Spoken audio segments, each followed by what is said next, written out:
A continuación vamos a ver el síndrome nefrótico, ¿no? Que la única relación que tiene con el nefrítico es más o menos la alternancia, del nombre que pueda tener.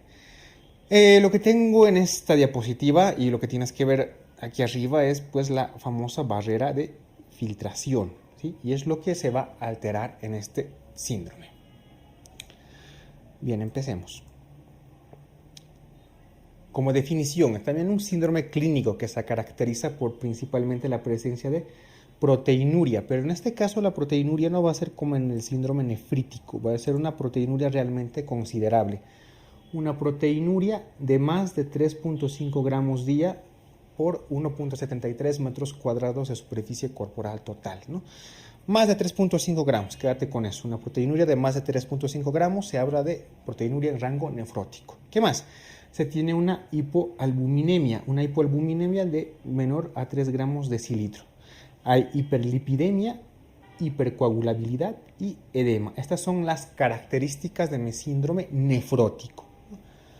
Y como te he indicado aquí en la imagen, ves mi podocito, mi célula endotelial y mi lámina basal. Por lo tanto, es aquí donde se produce mi alteración en el síndrome nefrótico. Hay una alteración de la barrera de filtración, ¿sí? En este dibujo más esquemático, pues aquí te muestro, ¿no? La membrana basal, el endotelio y los podocitos. Pues aquí hay una disrupción, hay una alteración en esta barrera de filtración.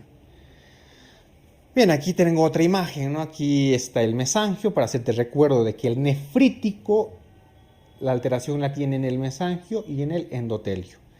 En el nefrótico, la alteración está en la barrera de filtración, entre mi podocito, mi célula endotelial y mi membrana basal. Bien. Vamos a hablar un poco de la fisiopatología, ¿no? La proteinuria en rango nefrótico, como te he indicado, es mayor a 3.5 gramos día, mayor a 3.5, ¿sí? ¿Cuáles son las causas de la proteinuria? Puede haber alteraciones de la barrera de filtración glomerular, que es la causa principal de mi proteinuria en rango nefrótico. Otras causas de proteinuria, por ejemplo, pueden ser un aumento en la concentración plasmática de proteínas filtrables, una disminución de la reabsorción tubular, un aumento de la excreción de proteínas tubulares, etc., ¿no? Pero la principal en relación con el síndrome nefrótico, la alteración en la barrera de filtración glomerular. En relación a la hipoalbuminemia, definimos como hipoalbuminemia para un síndrome nefrótico inferior a 3 gramos decilitro, ¿sí? Es consecuencia de las pérdidas renales, es decir, por una proteinuria, ¿no? La hiperlipidemia, la hiperlipidemia se caracteriza por un aumento primero del colesterol mayor a 250 miligramos, la presencia de hipertrigliceridemia y un aumento de LDL y VLDL colesterol. El exceso de lípidos nos puede llevar a una lipiduria, es decir, la eliminación de lípidos por la orina. Y en el sedimento se pueden encontrar unas imágenes características que están en relación con las células o los cilindros, básicamente. Es decir, en el sedimento vamos a encontrar unos cilindros grasos cargados de células lipídicas que forman las denominadas cruces de Malta, ¿sí? Pero esto en el caso de la lipiduria. Bien, el edema. Te he mencionado de que en el síndrome nefrítico el edema es por retención hidrosalina. El edema en el síndrome nefrótico, ¿no?, es por disminución de la presión oncótica, es decir, porque hay una pérdida de proteínas y al haber pérdida de proteínas hay disminución de la presión oncótica. ¿Cuál es la diferencia entre estos edemas? El edema del síndrome nefrótico generalmente, como ves en la imagen, deja fóvea, ¿no? Puede presentarse a nivel palpebral, en miembros inferiores, etc., ¿no? Pero sobre todo tiene mucho riesgo de producir anasarca, cosa que en el síndrome nefrítico no es frecuente. Bueno, la hipercoagulabilidad se explica por una pérdida de proteínas urinarias, como por ejemplo la antitrombina 3, la proteína C, etc., ¿no? Entonces, lo más frecuente es que en un síndrome nefrótico haya una trombosis de la vena renal. Y esto sobre todo en una nefropatía de tipo membranoso.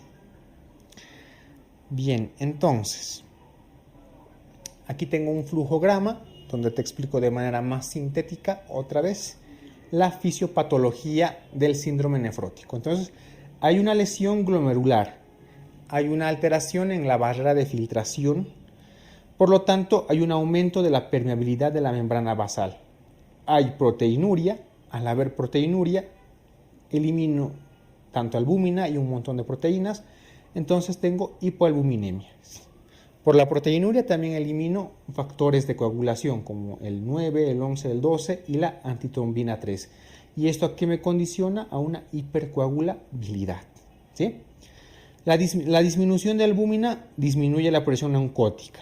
Y si disminuye la presión oncótica, pues tengo como resultado el edema. La proteinuria y la albuminuria estimulan al hígado a una mayor producción de lipoproteínas. Hay una disminución de una enzima que se llama lipoproteína lipasa, lo que me condiciona a una hiperlipidemia. También es importante que consideres que al eliminar proteínas por la orina también eliminas muchas inmunoglobulinas. Por lo tanto, hay una alteración a nivel de la inmunidad. Entonces, otra vez, ¿no? El cuadro de la etiología, que es relativamente lo más importante dentro de estos temas, ¿no? Entonces, dentro de la etiología del síndrome nefrótico, evidentemente tienes glomerulonefritis primarias, glomerulonefritis secundarias y otras causas. Sin embargo, la causa más frecuente de síndrome nefrótico a nivel global es la nefropatía diabética. Sí, la nefropatía diabética. Dentro de las glomerulonefritis primarias, la causa más frecuente de síndrome nefrótico, sin duda, es la glomerulonefritis membranosa. Y en niños, esto sí, quiero que tomes atención, la enfermedad de cambios mínimos es la causa más frecuente de síndrome nefrótico. ¿Sí? Entonces, a nivel global, la nefropatía diabética. Dentro de las primarias, la glomerulonefritis membranosa en los adultos. Y en los niños, la glomerulonefritis de cambios mínimos, ¿no? Entre otras enfermedades sistémicas, te menciono, por ejemplo, la amiloidosis, la enfermedad de Fabry, la nefropatía lúpica, la artritis reumatoide, la nefropatía por depósitos de cadenas ligeras, etc., ¿no? Por ya te he indicado las principales. Bien, evidentemente vamos a revisar no todas las glomerulonefritis porque serían un montón, pero vamos a revisar las principales que están en relación con el síndrome nefrótico, como el caso de la glomerulonefritis de cambios mínimos o enfermedad de cambios mínimos, ¿no? Que recuerda que es más frecuente en niños y a su vez es la causa más frecuente de síndrome nefrótico, ¿sí? La causa más frecuente de síndrome nefrótico en niños, glomerulonefritis de cambios mínimos, ¿sí? ¿Cuál es su característica? Es que a la microscopía óptica casi no presenta ninguna alteración, ningún cambio, ¿no? Como tú ves aquí. Es un glomérulo prácticamente normal, un espacio de Bowman normal. Aquí ves el endotelio, ¿no? Los espacios, el mesangio totalmente normal, etc., ¿no? ¿Cuál es la clínica? Pues evidentemente la clínica de un síndrome nefrótico, sobre todo presencia de proteinuria y edemas. Como tú aquí ves en la imagen, ¿verdad? O sea, un niño con un edema palpebral, ¿no? Y el tratamiento se lo realiza con corticoides. Es interesante en esta patología ya que la respuesta, sobre todo en los niños, es excelente a los corticoides, ¿no? Y las remisiones, pues sobre todo en los niños, son muy, pero muy altas, ¿sí? Bien, vamos a hablar un poco de la glomerulonefritis membranosa. La membranosa es la causa más frecuente de síndrome nefrótico en el adulto, sobre todo encima de los 50 años. La membranosa es la causa más frecuente de las glomerulonefritis primarias, porque a nivel global, te recuerdo, es la nefropatía diabética, ¿no? ¿Qué es lo que ves en la biopsia? Es decir, esto, ¿no? Se llama membranosa porque hay un aumento del grosor de mi membrana basal. Eso es principalmente lo que ocurre, ¿no? Y hablando de los anticuerpos, ya que es una enfermedad también inmunitaria, sobre todo la idiopática, pues está la presencia de un anticuerpo contra el receptor de la fosfolipasa. ¿Cuál es el tratamiento? Bueno, el tratamiento se puede realizar con antiproteinúricos como los IECAS u ARA2 y en casos severos o que vayan mal, evidentemente corticoides y otros inmunosupresores. La parte de la nefropatía diabética te la remito a endocrinología, es donde lo hemos revisado con más detalle. Bien, entonces una vez que tenemos el diagnóstico y demás, tenemos que saber las indicaciones de biopsia del síndrome nefrótico. Normalmente, por ejemplo, en una enfermedad de cambios mínimos en un niño, ¿no?, que responde bien a corticoides, no es necesario hacer biopsia. Lo mismo en un paciente que tiene diabetes mellitus de larga data y que presenta un síndrome nefrótico junto con una retinopatía diabética, pues evidentemente la biopsia no es necesaria, ya que se sobreentiende. Pero hay casos en los cuales sí se debería realizar biopsia en un síndrome nefrótico. ¿Cuáles son estos casos? Un síndrome nefrótico impuro, es decir, que esté asociado a una elevación de creatinina y hematuria, ¿no? Cuando no sepamos exactamente la etiología, cuando tengamos sospecha de amiloidosis, cuando un niño con enfermedad de cambios mínimos no responda a los corticoides, porque te he indicado que tiene una excelente respuesta normalmente, pero si no responde, pues habría que hacerle biopsia para pensar en otro tipo de patología.